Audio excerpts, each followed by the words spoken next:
You are listening to CrossTalk, a safe place to discuss addiction, recovery, harm reduction, and everything in between. Support for this podcast comes from the Kentucky Opioid Response Effort and Advocates of Recovery.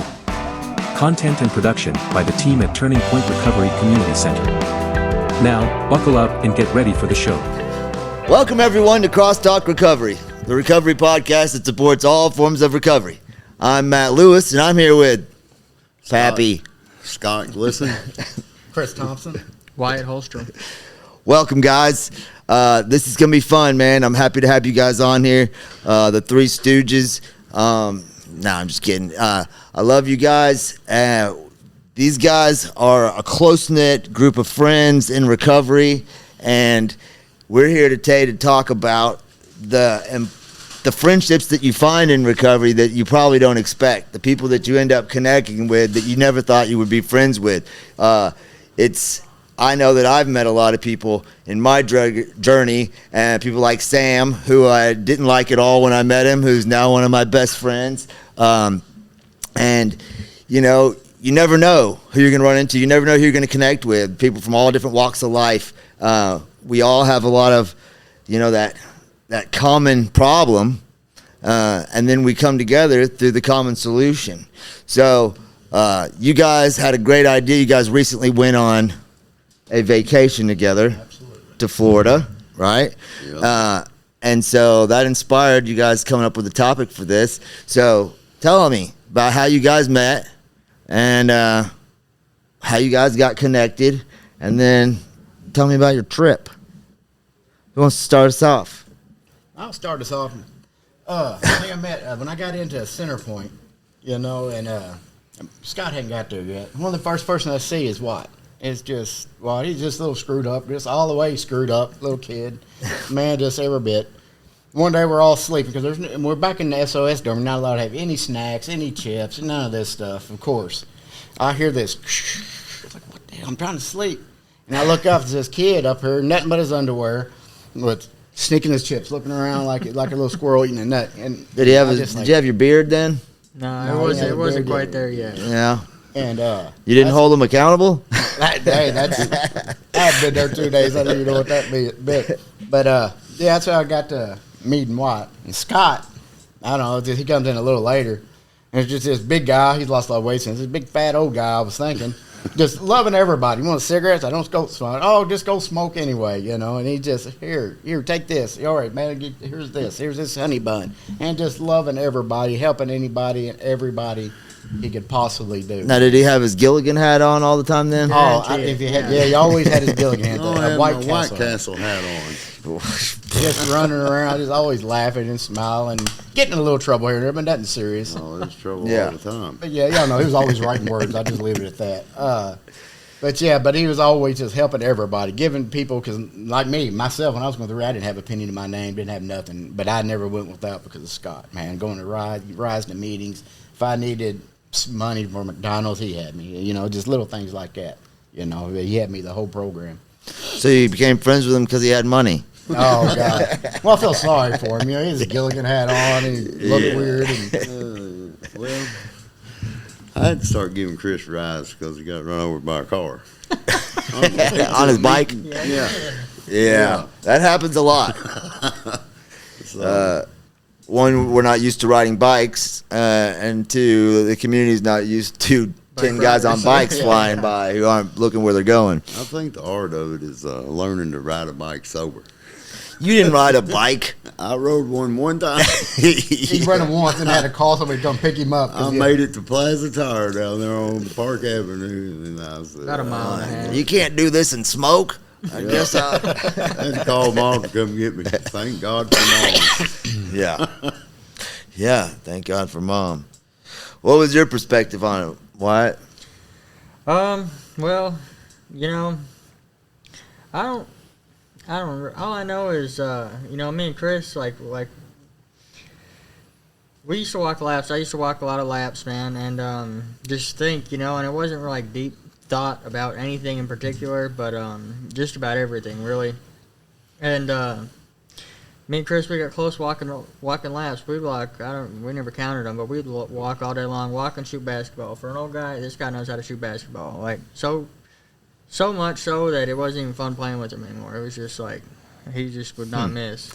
I have to check that out for myself. And Scott, I don't know, we weren't really tight to the program, but it seemed like after the program, we just started.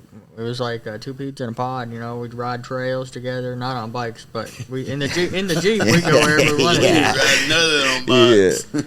And we've just been like that ever since. We're going on 3.5 years, and it flies by like that. But we got a lot of good memories. I got pictures of us all around Christmas trees and whatever.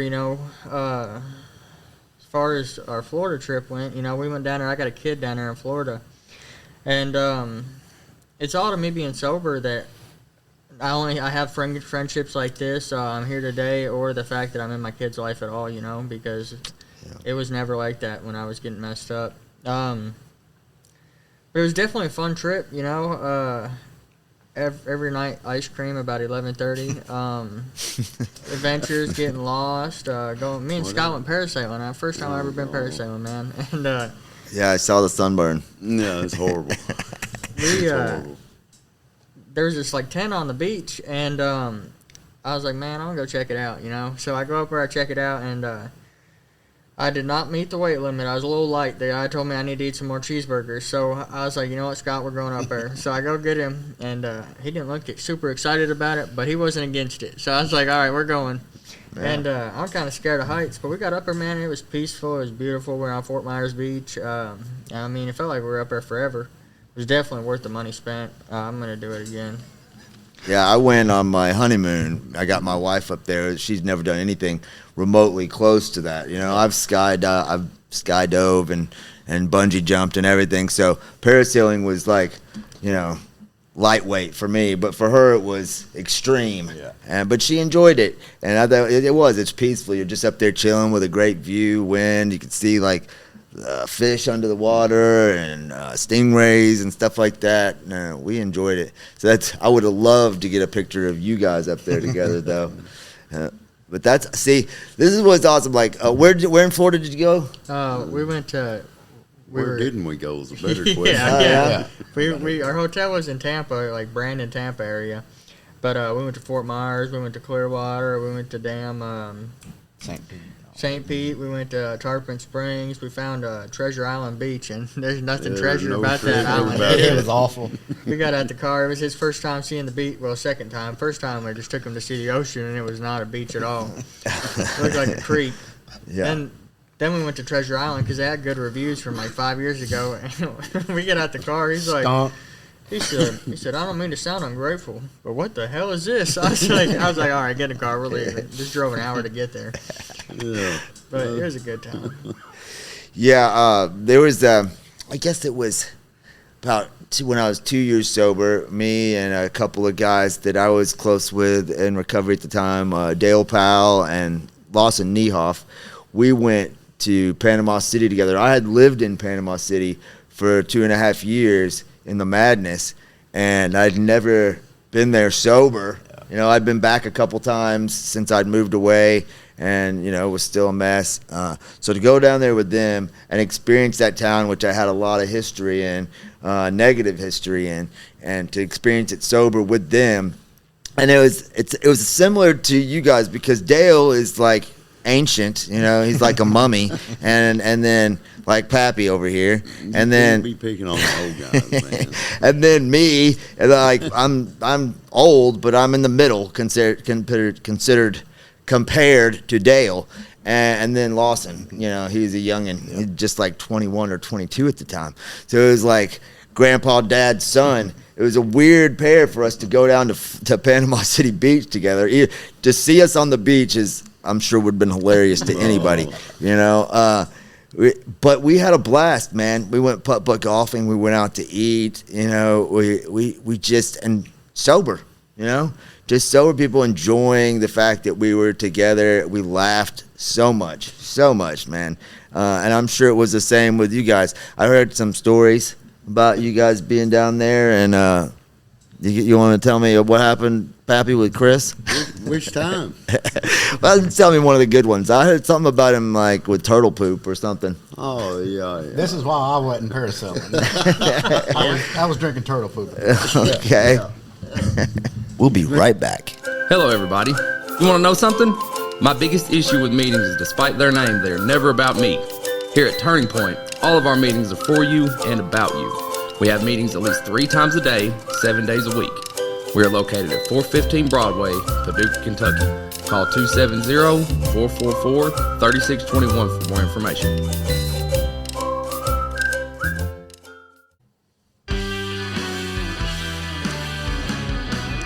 One thing I have always wondered is who put the alphabet in alphabetical order. At Turning Point, our goal is to help you put your life back in order. If you struggle or have struggled with substance use disorder and are in need of help, come see us at 415 Broadway Street, Paducah, Kentucky, or call 270-444-3621 and sign up for peer support services with one of our friendly staff who have lived experience with addiction. Hope to see you soon. This girl from, Fort Myers, Florida. So we all load up in the car and we go down there to see this girl. Well, she works at a pet shop. And so we get all down there and we drop him off to go see this girl. And me and Wyatt, number one rule, if you go to Florida, do not take your lunch to the beach. The seagulls will pack you off. Oh, yeah. So that's the first rule we learned. And me and Wyatt go to the beach. He gets me in whatever Wyatt gets me into. I mean, it's always something. It doesn't matter what it is. I go parasailing and didn't really plan on that. So I didn't know I was being the anchor to the problem. But that's how it works. Next time I'm pulling the ripcord and we're going in the ocean. And so me and Wyatt are chilling on the beach in Fort Myers, picking up sand dollars, which we're not supposed to be doing that. They were everywhere. It was crazy. They were everywhere. I think it's mating season for the sand dollar. And so we had a pretty good time on the beach. Then we decided, and Chris called or something, or it was time to go pick him up or something. So we go back and we go in the pet store, and he comes up and he says, "Hey, we got to go check these turtles out." I said, "Why?" He said, "Because I did their tank and I swallowed some turtle poop when I was sucking it out." I said, "You what?" He said, "Yeah, I was siphoning turtle poop." I said, "And you swallowed some?" He said, "Yes." I said, "Oh, God." It was horrible. It was horrible.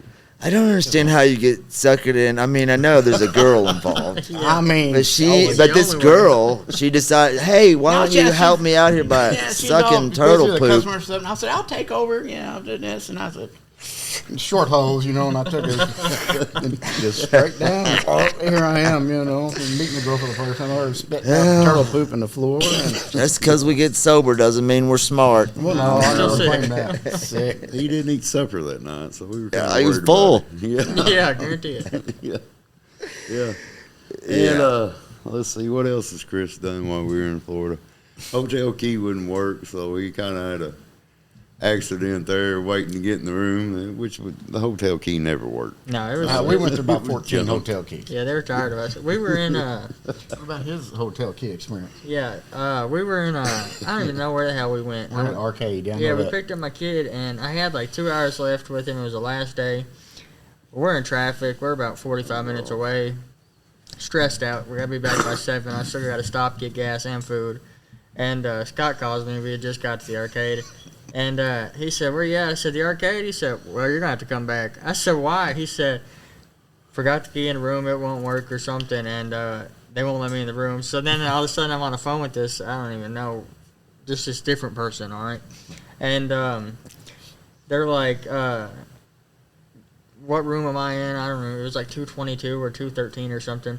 And she's like, well, do you want me to give this man a key? And I was like, Chris, I've been like, I don't know who that I don't know is. who that is. I figured that's what he would have Call done. security right now. I figured that's what he would have done, but he didn't do it. So went out of my way to get him a key, and he got back in the room safely. But I was looking at Chris. I'm like, there's no way. I just drove 45 minutes in heavy traffic to turn around and let him back in the room.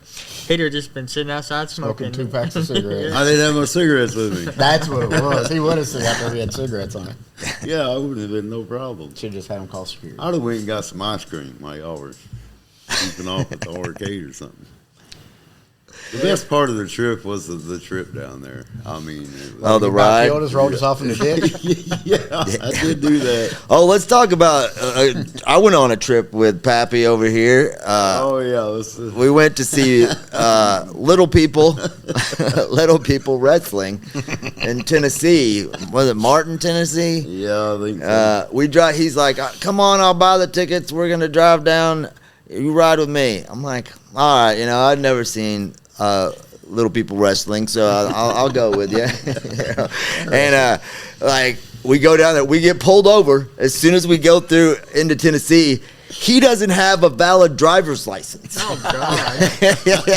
His license has been expired for like 10 years or something like that. That might be an exaggeration, but and he acts like he didn't know. I'm like, you give me a. COVID. So then I have to end up driving, like, and at the time I'm used to going to bed at 10 o'clock, and we were down there till after 10, and I had to drive back 2 hours. The wrestling was funny. We had a good time. It was like in this airplane hangar, like in this town that was one of the smallest towns I've ever been in. Everybody in town was at this wrestling event, and it was jam-packed in there. We didn't even stand inside for long because there was too many people. We stood outside and like looked over people's heads and watched like 3 rounds.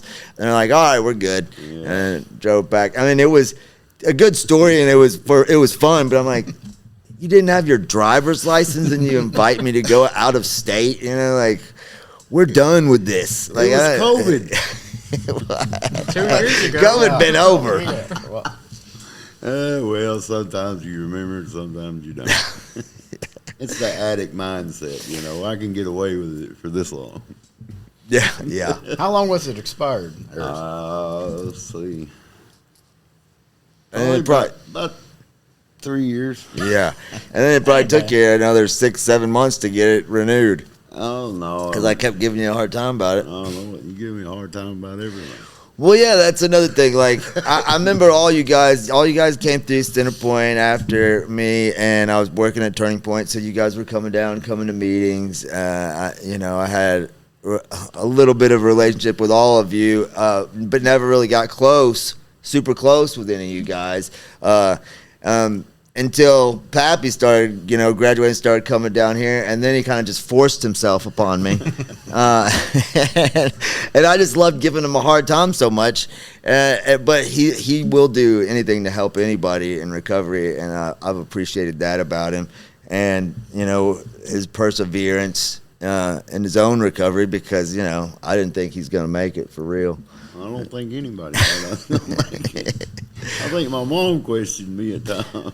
Yeah, I mean, and Wyatt, you've stayed heavily involved ever since you graduated. You're big over at Brown Street. Yeah, that's what it takes, staying connected. And Chris has had some hiccups, but he's doing great right now. And it's probably largely due to this relationship and friendships of you guys being there to support him. Because, we all know that this isn't easy. We're all not ready at the same time. We all struggle with different things. But the fact that you guys have been there for him when he needed it, and that now you guys are together supporting each other, and like you guys all work together at Pizza Inn, right? Oh, yeah. Bringing you day-old pizza and stuff. yeah, they'll bring me like half-eaten, old, crusted, like shriveled up pizza. Like here you go, buddy. I think he's doing me a favor. Well, the secret is I stole it from the raccoons in the dumpster. Yeah. I had to wrestle them for it. Yeah, there you go. Yeah, but no, Pappy will bring me coffee and donuts. Everybody down here. You're spoiled. You're just like a child rotten. to me. Yeah, but he has lied to me a lot. Well, I'm going to lie to you because I can't be down here 24/7. I don't need you down here 24/7, but I just need you to be a man of your word. The word is, I'll show up. Don't expect. Oh, I learned not to set expectations on anyone, especially you. Sometimes I get motivated pretty early in the morning. And sometimes I don't get motivated at all. Yeah, like early in the morning, like 6:30 in the Yeah. morning. Oh, I know. I get the text. What's up, flannel man? Like yeah. 4 a.m. At 4:30. Oh, You yeah. get up at 4:30. I know. I get up. I got up at 3:30 today. Well, I get up at 3:30 and let the dogs out. Who let Have the you locked dogs any more out? cats in your refrigerator? No, not What? lately. Oh, Locked my a mom. cat in your refrigerator? Oh, my mom. I was at work, and my mom was. I just got the cat. Probably, maybe had it 2 days, and she called me in a panic at work, and she said, the refrigerator's meowing. I said, oh, really? I said, well, where's the cat? She said, I don't really know. I said, do you think he's in the refrigerator? And she opened the door and he popped out. So, Was it a wreck in there? Or? no, he was pretty calm. I guess he started getting cold. I don't know what to do. Sure. He wasn't eating nothing he wasn't supposed to. He's Yeah. like a racehorse. It's going to be fat like my Chihuahua. My mother has a 40-pound Chihuahua. You ought to see that thing. Didn't you try to nurse a squirrel back to health? How'd that work Yeah, out? Wyatt brought me a squirrel. Fell out of a tree. Well, we cut down the tree and it Cut was full down of the squirrels. the squirrel's sweet. home's tree. And it lived for a little while. I think I might have fed it Too much? Too much. Feeding it Snicker bars and everything? No. My niece was breastfeeding at the time. Our daughter. So Got my attention. so I decided to try breast milk with the squirrel. So I might have OD'd him on that. Yeah, he wasn't ready. So you just can't tame the wild. And now he just spends, what, $100 a week on peanuts to feed the wild squirrels? Yeah, I just feed all the squirrels. Yeah. Peanuts, raccoons. So I know that we don't have time for each of y'all to tell your stories, but I'm going to give you an opportunity to share, other than the friendships and relationships and obviously the staying connected, do each of you mind sharing one of the things that you found to be the most valuable thing in your recovery since graduating Centerpoint? Finding God. Amen. Found God. I did everything right going through Centerpoint to my first murder recovery. I truly didn't find God. I thought I did. But I found God sitting in a jail cell. Saved my life. That's what That's I awesome. Yeah. Yeah, I know that's a huge part of my program as well, man. I couldn't do this without God. We'll be right back. Hey y'all, did you know it's illegal to own just one guinea pig in Switzerland because they get lonely? Here at Turning Point, we don't want you to ever be lonely either. That's why we're open 7 days a week from 8 a.m. to 8 p.m. Always feel free to come hang with our friendly staff, and don't forget your guinea pig. We're located at 415 Broadway Street, downtown Paducah.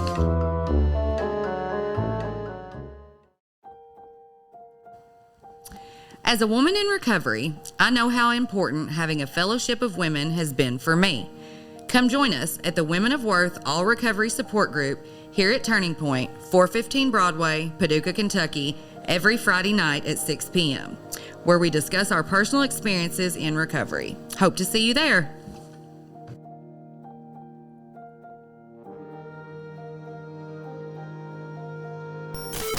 We got what? I don't know, for me, there's a lot of things I do that help me, like getting outside of self or going to meetings, but as far as on an everyday basis, which I know I don't think about the drink or drug anymore, but I do get stuck on how I feel or other people's actions around me affect me, and so that's what I've been working on a lot lately, the last year or so.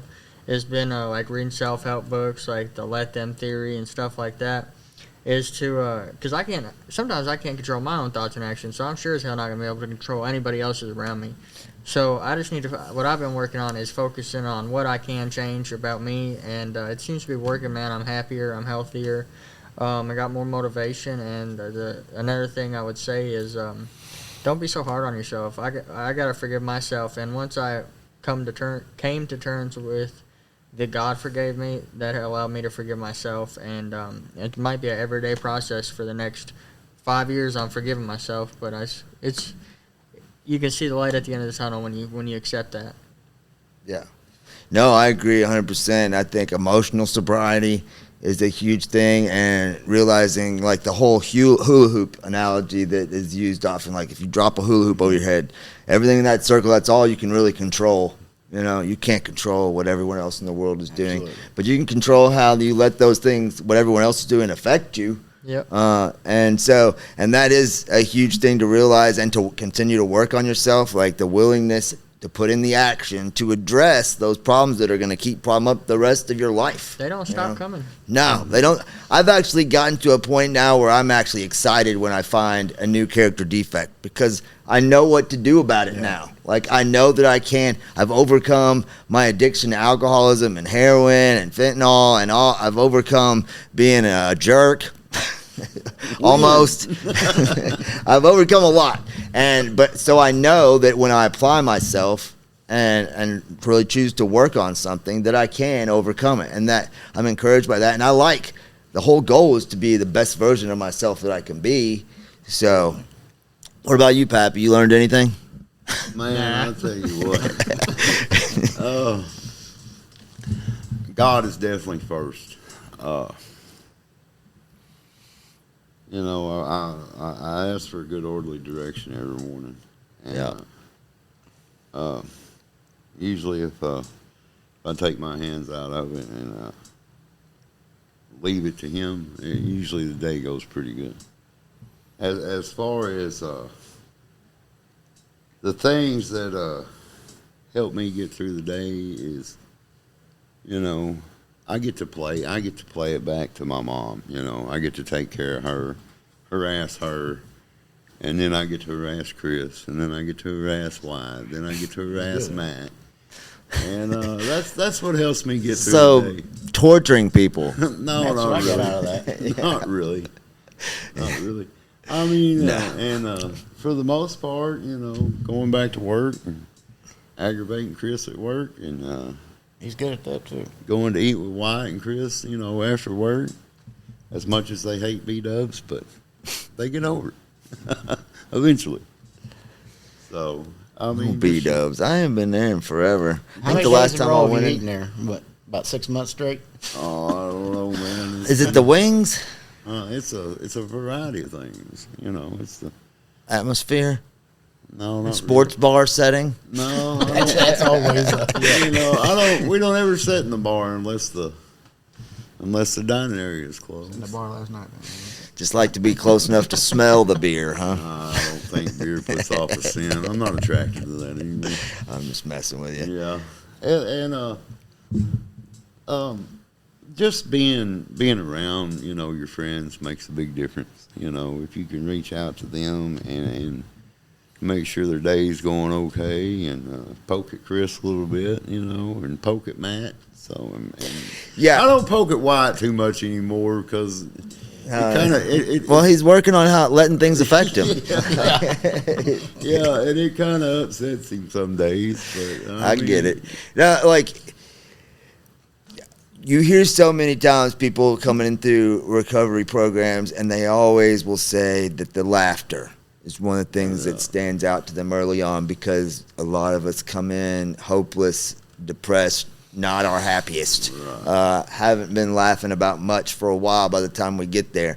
And to be able to laugh again, laughter is, you know, the best medicine. It is healing in ways people don't, can't even imagine. And to then be able to find people that you can laugh at and laugh with is always a blessing. And I think the people, like, one of the reasons Sam and I, and you and I, Pappy, have been drawn to each other is because we do give each other a hard time, but we both have thick skin and we can take it. And it's like, we appreciate that. Like, if you can't take it, I'm not going to give it to you, and I don't expect you to give it to me. But I give Sam a really hard time, and he does the same to me. But we know we love each other.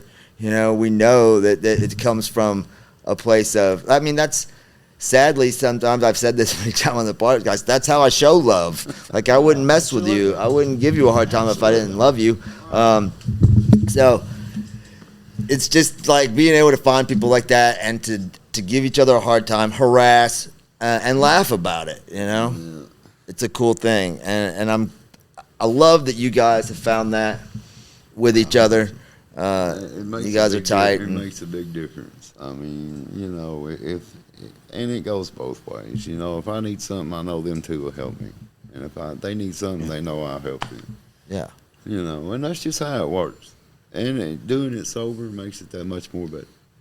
Yep. And yeah, because you're not doing it to get something from them. Right. You're doing it because you care, you know, out of a good place. Doing it because it's service work, because it's giving back, because, like, you want to see them succeed. I've inherited a lot of kids going back to work, though. Adopted kids. It's been fun, and the young kids kind of remind me of my younger days, and they're doing the same thing I was doing at 18 and 19 years old. I bet those are hard to remember. No, not really. 70 years ago, 80 years ago. But, I mean, they're funny, and it helps you remember the times before, you know, you started using, and then you step back and think, what was the purpose of using? Well, everybody's young at one time, and everybody's got to try something at one time in life. There's lots of different reasons we used, and you know, there's reasons we started, and there's reasons we kept doing it. Everybody's different, but the fact that we're on this side of it, and we're all doing good and trying to get back and help people, you know, I think it's a beautiful thing. That's what this is all about. It's much better. It's much better. Absolutely. I mean, I can drive down the road now, and now that you have a license. Now that I have a license, and I can actually look in the rearview mirror and see blue lights and just keep on going. I'm not. What? That's not what you do. You pull over when you see the blue lights. I can just gun it, and there's nothing they can do. I'm sober. I can run from police now. Well, used to it was stuff this there, stuff that here. Oh me, Yeah. Ain't learned nothing. No, I've learned a lot. So. Let's talk about your last coffee the last time it snowed me and Sam fixed you up with. See, Pappy brings me coffee every now and then, and I guess I wasn't here one time because he just comes randomly, not when he says he's going to come. And Sam drank it, I think I was being the friend he was, and they decided to scoop up snow on the ground. In the parking lot. Yeah, that was in the parking lot, and put it in the fridge and say, "Hey, your coffee's in the fridge." Did you? And I almost did. I was like, "Why is this blue?" Because I think it had salted and melted in it, and it's like, this don't look right. It was the salt that counts. That's what I keep hearing. Hey, I'll tell you what. Sam's got to get one up on you every now and then. If it involves me helping him, then I'm all for it. No, I laughed about it. I didn't suck turtle poop through a straw, you know. That's well. I mean, I would have Chris tell you about the other total story, but I don't think. Well, some things are better left unsaid, I think. Yeah, most definitely. But no, I'm sure we could tell stories all day, but I really do love you guys and appreciate your friendship with each other and what you guys do for the community at large, you know, and appreciate you coming on doing the podcast. You know, I know Wyatt, you've been wanting to do it for a while now. For sure. And I've been trying to tell Pappy I was never going to let him on here. But I guess I reneged on that. So, and I'm coming to speak at Brown Street Sunday night. I guess finally. We'll all be there. I've only been after you for a year to do that. I'm a busy man. Yeah, busy doing Seven what? Lives, tell them. Yeah, that's right. I thought I was We gonna have appreciate you, man. I gave my testimony 8 times in August because of being my 5 years. And this Saturday, which this won't be out for, this will have already happened by the time this podcast is out. But this Saturday, there's a We Do Recover event in Hopkinsville that I'm going to play music at. It's like same thing like we do here, vendors and everything set up. So and they do it on the steps of the courthouse. They set up like that's the stage. So it's pretty wild to be up on the steps of the courthouse. Huh? Didn't we go to that one time? I don't know. I don't know. It's this coming Saturday if you ain't doing nothing. I did it a couple years ago. Are you going to be nice to Michelle? I don't know. Is she going to be there? Are you going to make amends with her anytime soon? No.